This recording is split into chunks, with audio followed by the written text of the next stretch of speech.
What's up, guys? So today I want to talk about how to apply stain to your wood project. So one of the things I want to talk about is not only how to apply the stain, but how to prep the project before you actually do that, because that's arguably more important than actually applying the stain itself. So a couple things you're going to need, as I listed in the beginning of the video, are some stir sticks, a brush, optional. You actually don't need to have a brush. You could use rags to wipe on the stain. You need your stain, whatever you want to stain your project. Today I'm going to be using poplar because it's a table that I'm building for somebody. You're going to need some mineral spirits to wipe off all the existing sawdust that's on the project, and you're going to need gloves. And also optional, you could use some pre-stained wood conditioner, which is not extremely important, but that's one of the things I wanted to talk about today, is that some people will use the wood conditioner and it supposedly will take out the blotchiness in the wood. If you have some really clear lumber like I have here that doesn't really have many knots and that you sanded down pretty well, you shouldn't get too many blotches. It still could happen, and some people look at that as like it's a texture to the wood almost, and others maybe not so much. They don't really like the look of the blotchiness and they want to just really smooth sort of stain on there. Another thing I want to talk about is a lot of people refer to the stain as a finish, which I guess you could think about it like that. It's finishing off the project that you're building, but actual finish is a lot different. It's polyurethane is a type of finish that you'll put over the wood to protect it.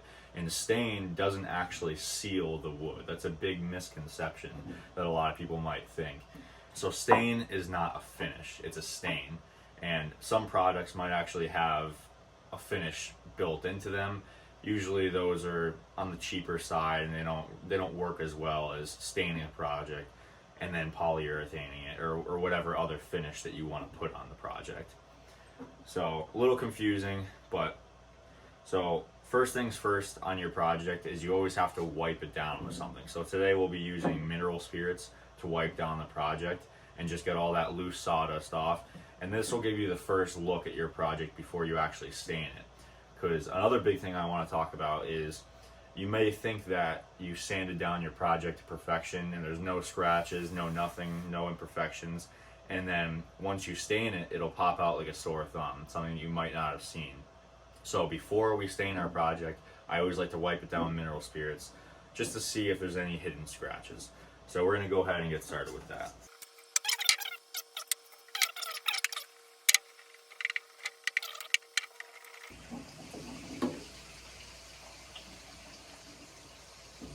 Alright, so now that I finally got this opened up, you can use a rag and your mineral spirits and just put the rag over the top of the mineral spirits or whatever cleaning product you're using. Like I said, I just prefer mineral spirits. It's easy. I use the odorless stuff, and if you have the non-odorless mineral spirits, I would suggest wearing a mask or something. Just go over your project, wipe it down really good, make sure all that sawdust is coming off.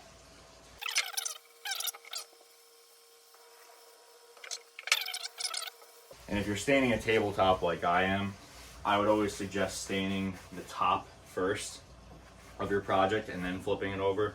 Just because over time, when you let your project sit for too long with the stain on it, if you do the back first, it'll leak onto this side and it'll leave sort of a mark on the edge here. And then once you go to stain the top, it'll usually pop out a little bit and you'll see that kind of border of the stain that ended up leaking off. We're going to let this sit and dry for about 5 minutes or so. This will slowly start to fade away, as you'll see through the grain.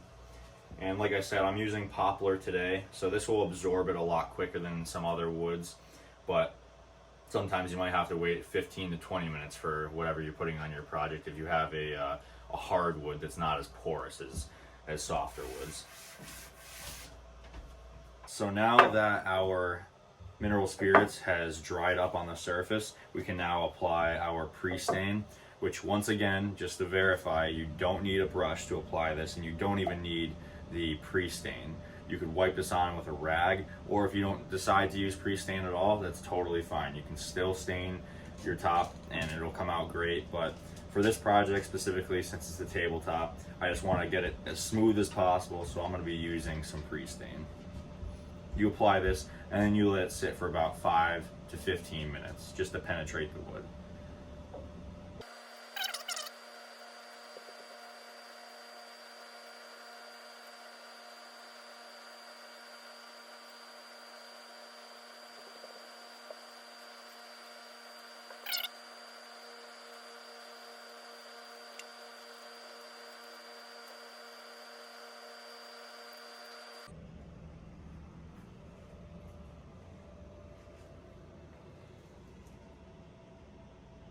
So now that we have our pre-stain applied, we're basically just going to sit and wait about 5 to 15 minutes for it to really soak into the grain.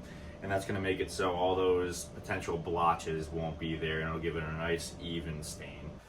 All right, now that your pre-stain has dried to the touch, just feel it, go over it with your hand, make sure nothing's wet. You're ready to stain up your project. So now you're going to do is crack it open. Get like a flathead screwdriver, just something flat that you could stick in there and pop it open. Whatever stain you pick, put it off to the side. And for this, you're going to want to wear gloves before you get going, especially if you're using a rag. And you just want to make sure that you put your stir stick in there and stir it all up, because with stain, a lot of the sediment will sit at the bottom of the can, and it'll almost appear clear once you open it up until you mix it up, and then it'll start looking like the stain that you picked.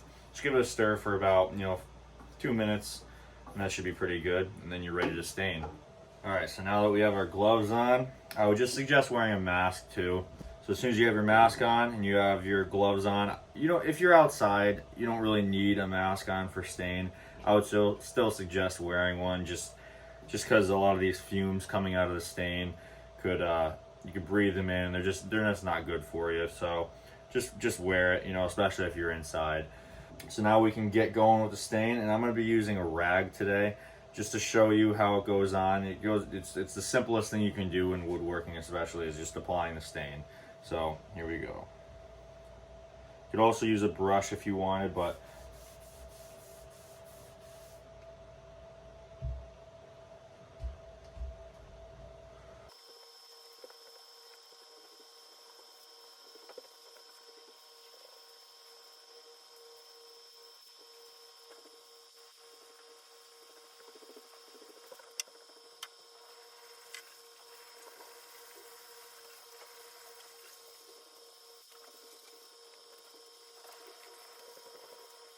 so now that you have your stain all wiped on there, you just want to leave it sit for about 5 minutes or so and let it soak into the grain. And as you can see, there will be some small things that pop out on you, like just little nicks here and there. And that's why you want to wipe on that pre-stain first, just to really see what's there. And especially with the mineral spirits too, see any scratches or anything. And if you don't like it, sand it down. But I was happy with where this project was at, so that's why I ended up staining it this color. And so yeah, just wait those 5 minutes, and then after that, you're going to come back with a clean rag and wipe away all the excess. So because with stain, it's not like normal finish. You don't just leave it on there and let it sit, because it'll become blotchy and it'll just leave all these little patterns on there that you don't want. So you need to make sure, number one thing is come back with a clean rag and wipe it all off. So one other thing I wanted to show you guys while you're waiting for your stain to dry is before you put your cap back on, there's a lot of sediment that gets built up in this little rim here. So when you go to put on your top again, and you go to bang it down with your hammer, it's going to end up splashing everywhere, and it'll get over all the other projects that you have laying around. So one little cool trick you could do is take like a little screwdriver, a little like hole punch that you have, and just make little holes in that. So just like that.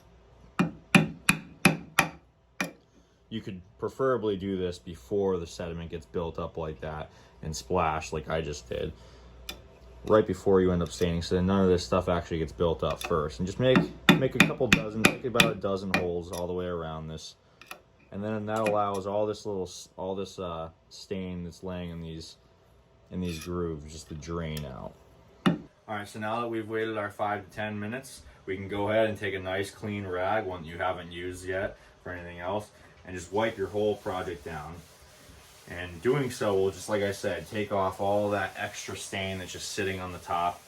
Sometimes you might have a little bit more, especially if you use a brush, you're definitely going to have a lot more on there than if you used a rag. And my preferred method between using a brush or a rag changes. It'll just depend on what stain I'm using, or it'll depend on what type of wood I'm using. But in this case, just to show you too, I wanted to use a rag, because that's what most people will end up using, is a rag. It's easy, it's clean, and it goes by. I think it's so much easier than using a brush. All right, so there we have it, and that's how you're going to stain your project.